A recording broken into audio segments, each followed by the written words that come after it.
Assalamualaikum warahmatullahi wabarakatuh.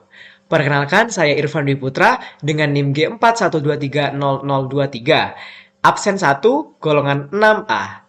Dalam video kali ini, saya akan menjelaskan terkait sistem kebijakan penanggulangan bencana nasional di Indonesia dengan dosen pengampu Bapak Doni Setiawan MKes. Di sini untuk pembahasan yang pertama saya akan membahas terkait latar belakang. Indonesia merupakan salah satu negara yang rawan akan bencana. Hal ini disebabkan karena letaknya berada di jalur cincin api atau yang biasa disebut dengan Ring of Fire, sehingga sering terjadi gempa bumi, letusan gunung berapi, dan lain sebagainya. Selain itu, Indonesia juga sering mengalami bencana hidrometeorologi seperti banjir dan juga tanah longsor. Bencana-bencana ini tentu berdampak besar baik dari segi korban jiwa, kerusakan lingkungan, maupun kerugian ekonomi. Oleh karena itu, dibutuhkan suatu sistem penanggulangan bencana yang terstruktur dan juga terencana. Untuk selanjutnya adalah dasar hukum. Dasar hukum dari penanggulangan bencana diatur dalam Undang-Undang Nomor 24 Tahun 2007 tentang penanggulangan bencana.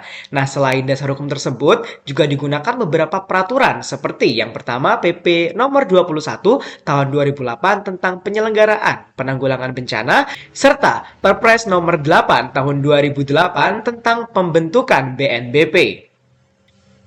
Untuk selanjutnya di sini kita akan membahas terkait pengertian. Nah, menurut Undang-Undang Nomor 24 Tahun 2007 tentang penanggulangan bencana sendiri dapat diartikan sebagai serangkaian upaya yang meliputi penetapan kebijakan pembangunan yang beresiko bencana, kegiatan pencegahan, tanggap darurat, hingga pemulihan pasca bencana. Jadi, penanggulangan bencana tidak hanya saat bencana itu terjadi, tapi juga sebelum dan juga sesudahnya. Nah, di sini saya akan membahas terkait jenis bencana yang dikategorikan sebagai tiga, yaitu satu, bencana alam, yang kedua, bencana non-alam, dan yang ketiga adalah bencana sosial. Untuk bencana alam sendiri adalah bencana yang disebabkan oleh faktor alam seperti gempa, tsunami, gunung meletus, banjir, ataupun longsor. Nah, dampaknya bisa merusak lingkungan dan dapat menimbulkan korban jiwa.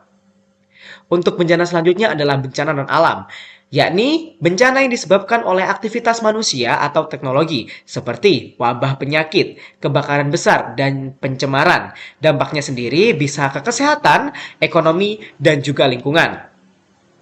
Untuk selanjutnya adalah bencana sosial. Nah, bencana sosial ini sendiri dapat disebabkan oleh konflik antar manusia, seperti konflik sosial dan juga terorisme. Dampaknya tidak hanya fisik, tapi juga psikologis. Untuk di sini saya akan membahas terkait prinsip pelaksanaan. Nah, dalam pelaksanaannya, penanggulangan bencana sendiri memiliki beberapa prinsip yang harus terpenuhi, yaitu yang pertama, terencana dan juga terpadu, terkoordinasi, menyeluruh, transparan, dan akuntabel, yang berarti semua pihak harus bekerja sama secara sistematis dan dapat dipertanggungjawabkan. Nah, di sini dipertegas bahwasannya suatu penanggulangan bencana tidak hanya terdiri dari satu pihak, melainkan juga seluruh pihak harus dapat terkoordinasi secara menyeluruh.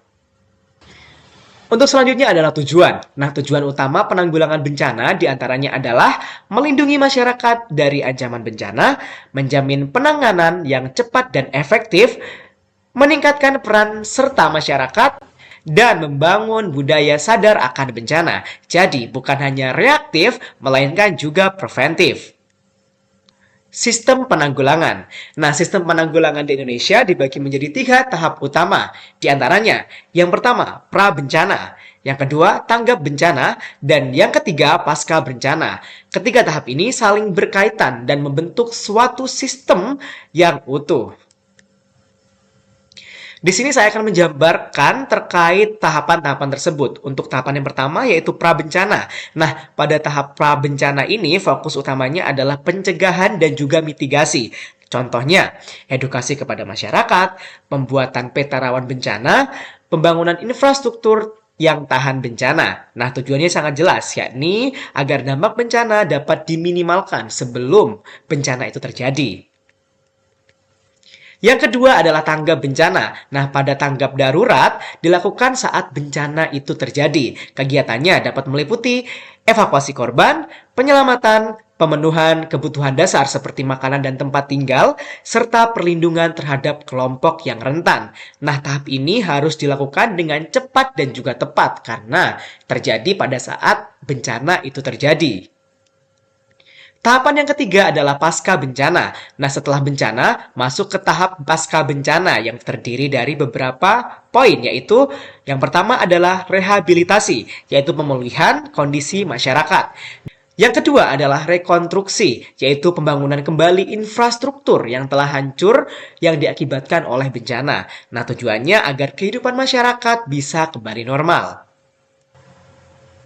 Penanggulangan bencana di Indonesia dinaungi oleh suatu lembaga yakni BNPB, yaitu Badan Nasional Penanggulangan Bencana. Nah, tugas BNPB sendiri meliputi yang pertama, menetapkan kebijakan penanggulangan bencana, yang kedua, mengkoordinasi instansi terkait, yang ketiga, menangani keadaan darurat, dan yang keempat, menyampaikan informasi kepada masyarakat. Jadi BNPB memiliki peran yang sangat penting dalam situasi bencana nasional. Setelah kita membahas tentang lembaga, pemerintah juga memiliki tanggung jawab. Pemerintah pusat dan daerah memiliki tanggung jawab penuh dalam penanggulangan bencana. Nah, tanggung jawab tersebut meliputi yang pertama, melindungi masyarakat, yang kedua, mengurangi risiko bencana, dan yang ketiga, menyediakan pendanaan. Artinya, negara hadir dalam setiap fase bencana, mulai dari pra-bencana, tanggap bencana, dan juga pasca bencana. Setelah tadi kita membahas tentang peran pemerintah, di sini kita masuk ke dalam peran masyarakat. Masyarakat juga memiliki peran yang penting, yaitu yang pertama, ikut serta dalam kegiatan mitigasi. Yang kedua, mengikuti pelatihan kebencanaan. Dan yang ketiga, berpartisipasi dalam penanggulangan bencana. Nah, jadi penanggulangan bencana bukan hanya tugas pemerintah, tapi dari semua pihak. Dan perlu adanya kerjasama dan saling melengkapi antara kedua belah pihak. Nah, di sini kita masuk ke dalam kesimpulan. Indonesia sudah memiliki sistem penanggulangan bencana yang cukup baik dan terstruktur, dengan dasar hukum yang kuat dan juga kelembagaan yang sudah ada. Namun, keberhasilan sistem ini sangat bergantung pada kerjasama antara pemerintah dan masyarakat, karena kedua pihak tersebut harus bekerja sama untuk menangani bencana nasional yang akan datang ataupun yang sudah terjadi. Baik, cukup sekian presentasi dari saya. Mohon maaf bila ada tutur kata yang kurang berkenan. Saya akhiri. Wassalamualaikum warahmatullahi wabarakatuh.